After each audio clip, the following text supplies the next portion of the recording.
பாக்கியம் பெறணும், புலி மேல நீ வரணும். மூத்த கடவுள் விநாயகர் தம்பி, நாங்க வந்துட்டோம் உன்னையே நம்பி. சரணம் சொல்லி அழைக்கிற உன்னை வந்துடுப்பா சீக்கிரம் நீ.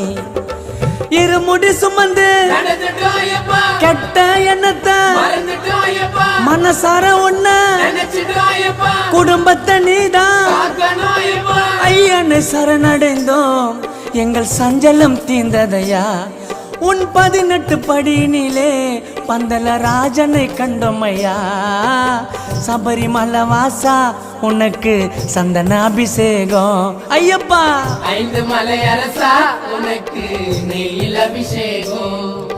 கார்த்திகை மாதம் ஆலயனிந்தோம், கருப்போடையிலே கவலைய மறந்தோம், கெட்ட பழக்கத்தை அடியோடு மறந்தோம், ஐயனை காண விரதம் இருந்தோம். சபரிமலை வாசா உனக்கு